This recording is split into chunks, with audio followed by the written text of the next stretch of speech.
Hey everyone, welcome back to Remember This Tech.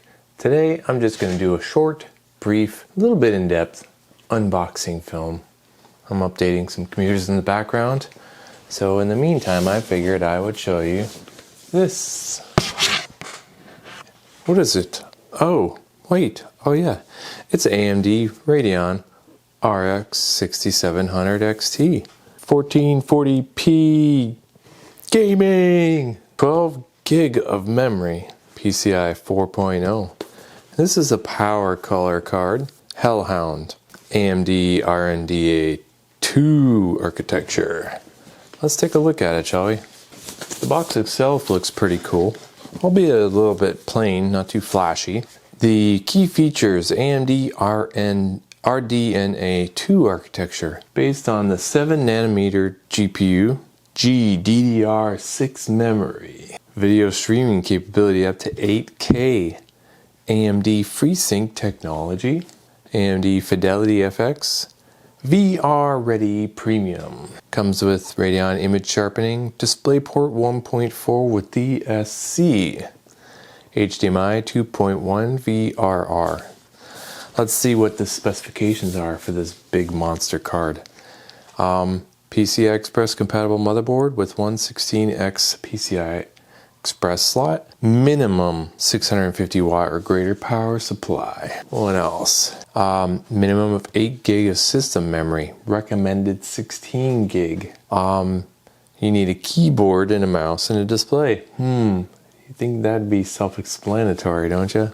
Display with HDMI or DisplayPort is required. Supported operating systems include Linux and Windows 7, so it's backwards compatible a little bit. Windows 10 64-bit operating system required, so you need one of those three as a required operating system. Uses DirectX 12 and Vulkan support. Now let's see what else we have here. It shows how it's divided up here. It has a back plate. It's a metal back plate for support. I mean, these cards can be quite heavy.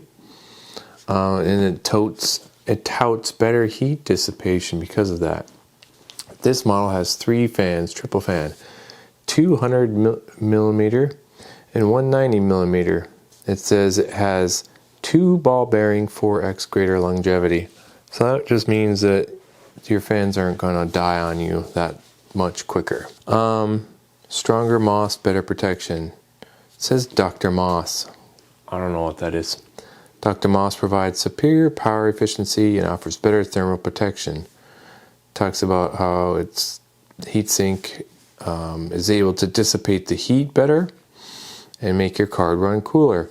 Stunning Hellhound, brighten in the dark. It's got blue LED lighting, guys and gals and everyone. Blue LED lighting on the shroud and the backplate that provides cold color to lighten up your case. But also I read that you can shut this off at a switch on the card itself if you don't want it. Copper base direct touch high efficiency heat transfer. So with that out of the way, let's open it up very carefully and see what we have here. I always say it's easy to open stuff like this, but it never really is. Let me set this up on the table here so I can get a better look at it and angle the camera down for y'all. On the first opening, we can see there's a good amount of padding, which is plus for everything. It comes with a card, comes with a PowerColor card quick installation guide. And it has a QR code for, any instructions, drivers, download manuals, etc. And it says pull here. So I guess you just lift this up. It's a second layer of side support, and then we glance the magnificent card that is. And I'll show it to you with the anti-static bag on, and then we'll reveal it in all its glory, shall we? But first, let's move some of the packing material to the side, see if there's anything else in this box. There probably isn't. It's mostly packing. Yep.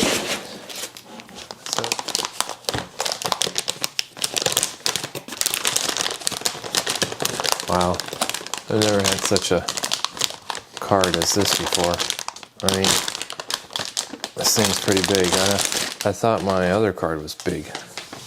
Look at this. Don't look at the mess of wires behind you. Look at this. A little cool like wolf here.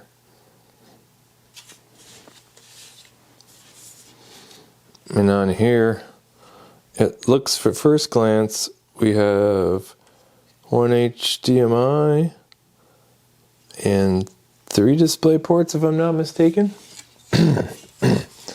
Well, some of you may not like this, but there's 2 8-pin power connectors here. Now, if your power supply can't deliver that, well, that could be a problem. Take a look at the heat sinks. Pretty dense, pretty massive. Let's take a look at the back of the card, shall we? Look at the cool Hellhound logo. Wow. And this is metal. This whole thing is metal backplate.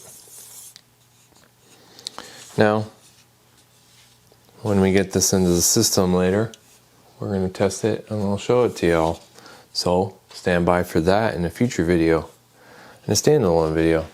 Now, you might be wondering, why didn't I go with a NVIDIA 3060 or something like that, or maybe a 4000 series cards? Well, I was preferential to AMD.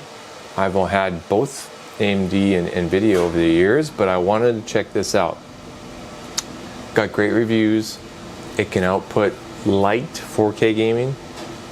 It could do 1440p game and very good 1080p gaming. And that's what I'm going to test in a future video. It also came with this promotion where you get 2 free games from AMD was running. So I'll have to list them up here. And those are the 2 games you get for free. That also was a draw because who doesn't like free games to test out? Hopefully this system upgrade of this video card was a great choice, and I think it will be.